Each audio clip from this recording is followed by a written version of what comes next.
So in our last tutorial, we covered how leverage is replicated on behalf of Darwin investors, specifically in cases where the underlying strategy was operating with too high a value at risk, or at least a value at risk beyond a certain level. We identified that level as 30%.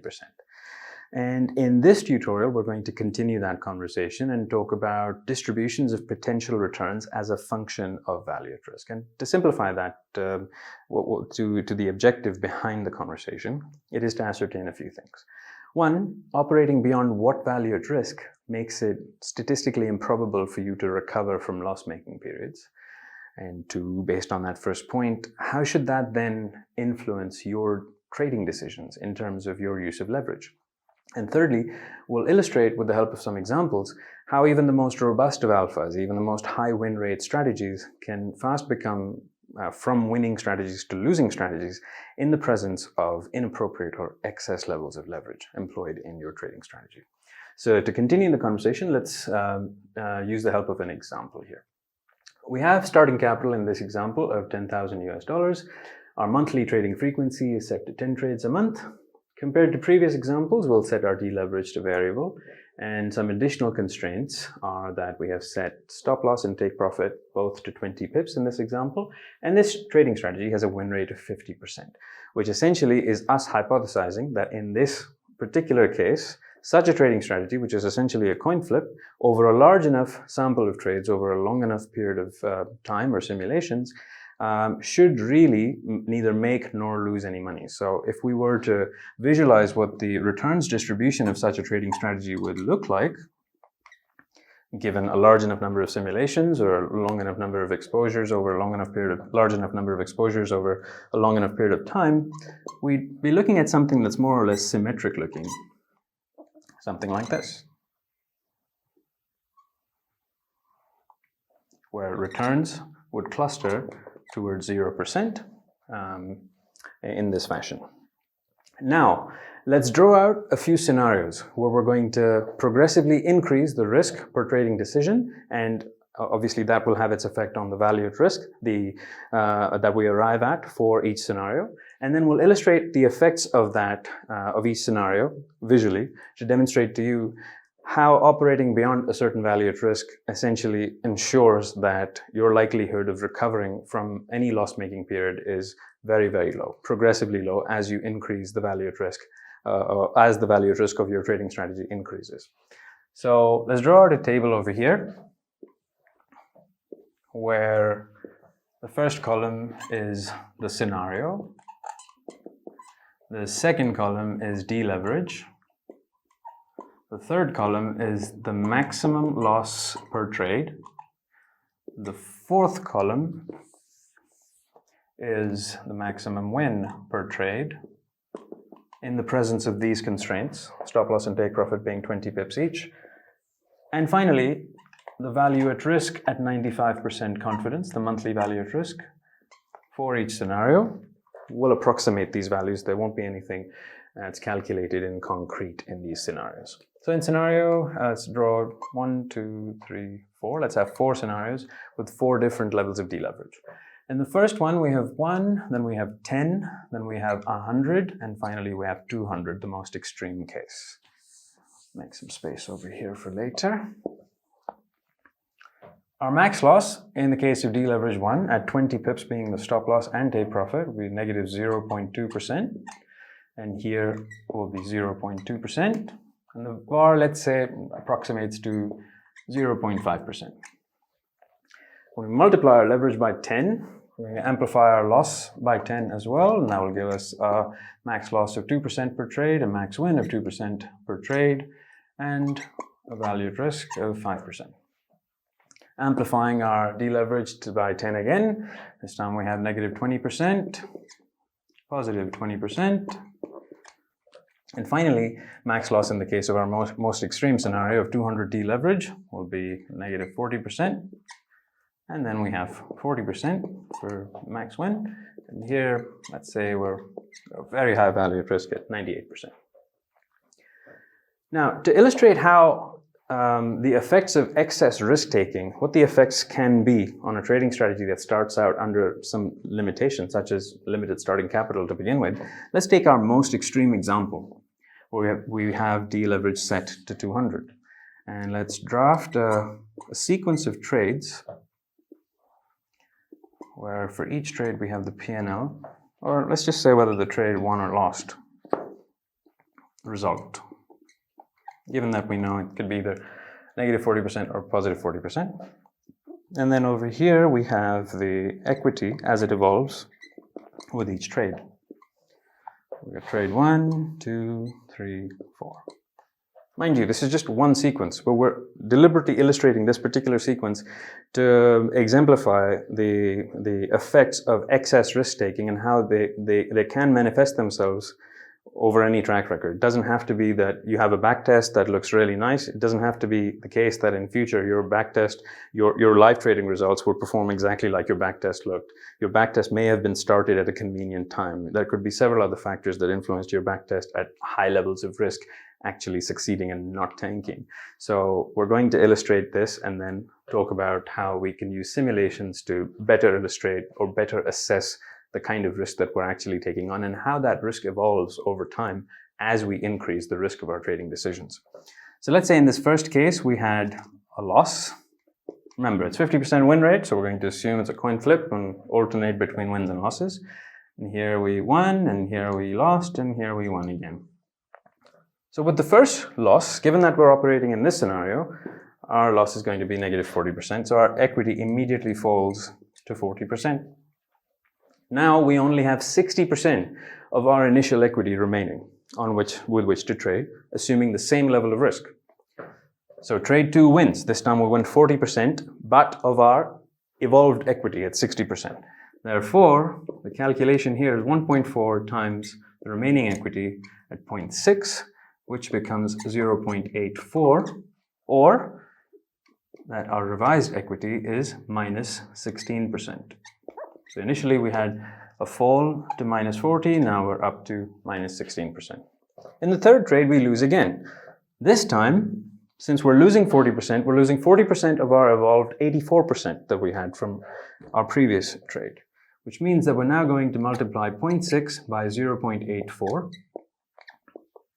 and that will give us a value of 0.504, which means that our revised equity is now negative 49.6%.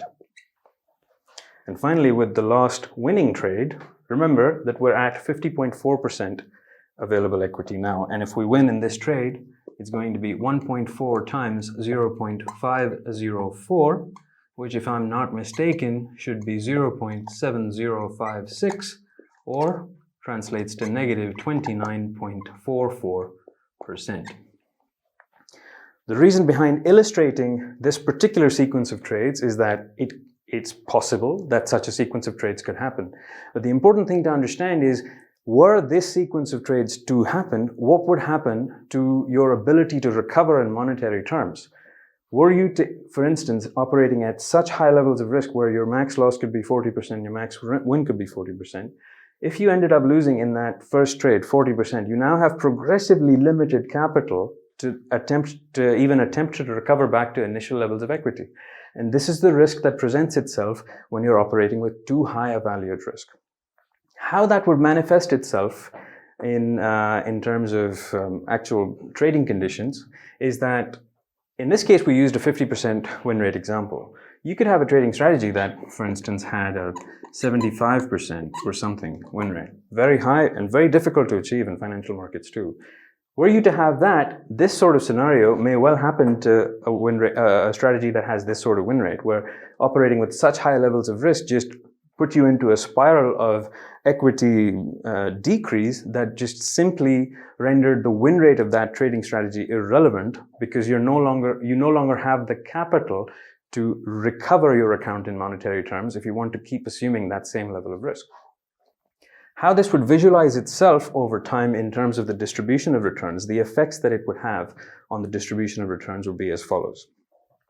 So when we said with the hypothetical example that returns cluster to 0% under sensible risk-taking, that sensible risk-taking translates to anything between value at risk at 95% confidence of between 1 and 10%.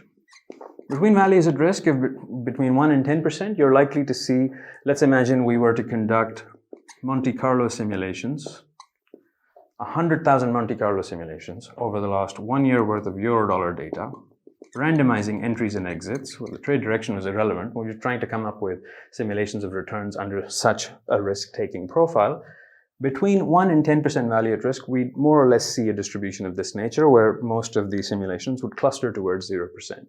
But as your risk increases from 10 onwards, for the first example, for the second part of this example, it's between 10 and 30%, you'd see a gradual change in the behavior of your distribution. It would go from looking nearly symmetric to progressively more asymmetric. And the other condition that we need to worry about is that value at risk has a negative boundary of 100%, whereas the positive boundary in our case over here with variable risk could tend to infinity, where returns could tend to infinity, but on the bad side of things, they would tend only up to 100%. So the shift that would happen would be as follows. Between 10 and 30%, you'd notice a gradual progressive shift in the way your distributions look like as follows. Something like that. It would be gradual, where you would gradually develop a positive skew and a negative shift in clustered returns as you increase your value at risk beyond 10%. This initial change up until 30% would be fairly gradual, fairly linear in nature as well. But past 30%, let's say at this point we're at 30% value at risk. Past 30% value at risk, you'd find that this shift would become a lot more aggressive, where progressively increasing your risk would result in much faster shifts towards the inevitable bound of 100%. Where on the right-hand side, your returns could tend to infinity, thousands of percent in certain simulations. But on the left-hand side, you'd have the boundary of 100%. Let's say this is 30, here we're at 40% VaR, here we're at 60% VaR, and here we're at 98% VaR as in our most extreme example.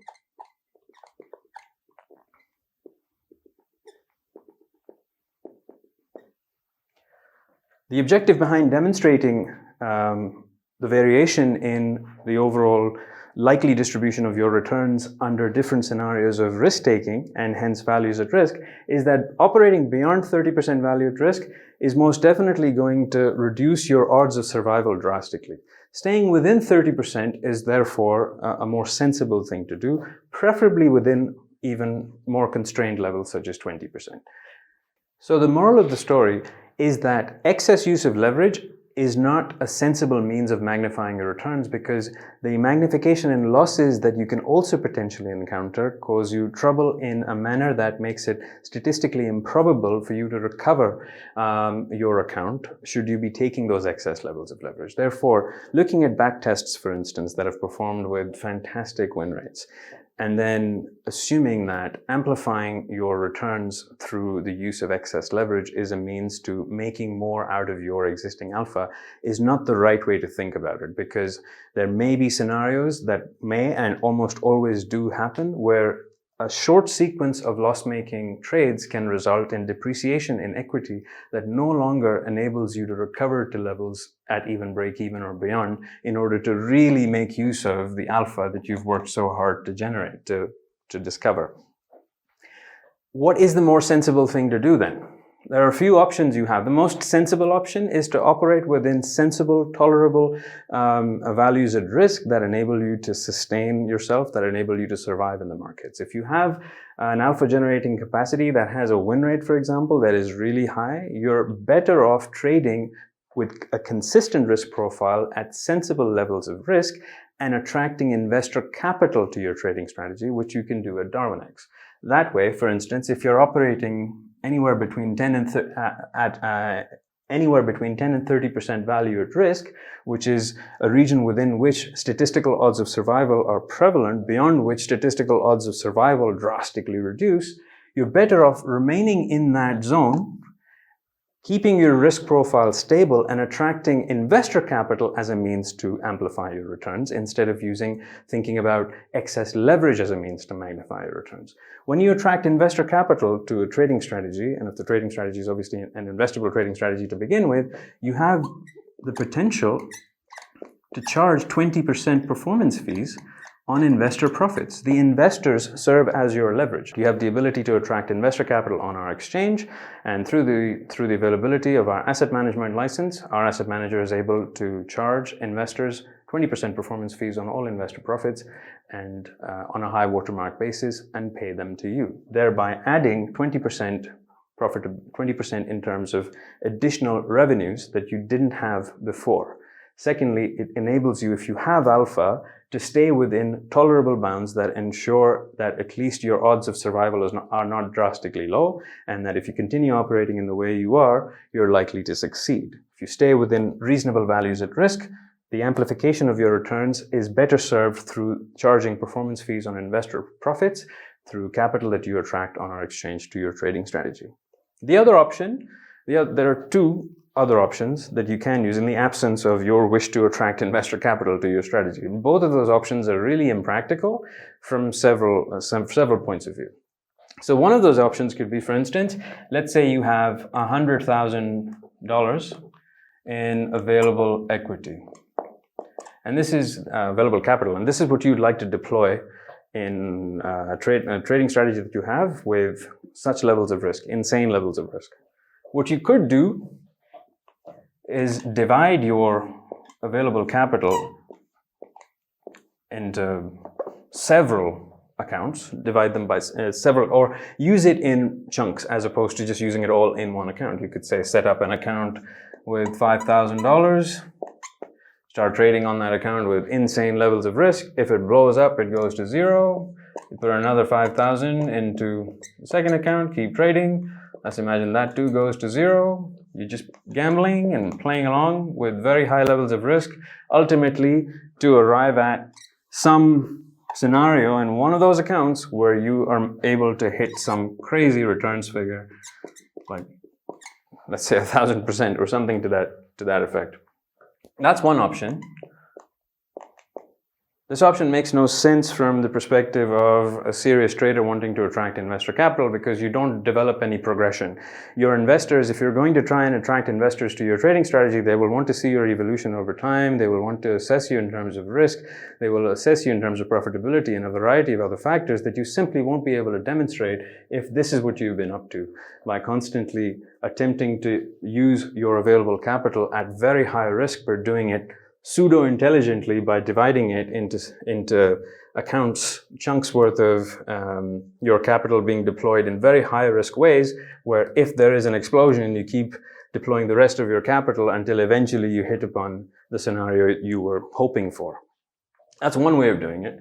The other way, if you're an algorithmic trader and you've set up several accounts, is you could take, I'm sure the idea is clear, but if you're an algorithmic trader, what you could do is, if you have the ability to algorithmically distribute your trading activity across several trading accounts that you've set up with X% of your capital in each of them, you could algorithmically distribute your trades across several accounts with the attempt being to eventually get to one of these scenarios where one or more of your accounts either blows up, hits really crazy VaRs and just gets destroyed, or reaches one of these fantastic scenarios where you make a lot of money.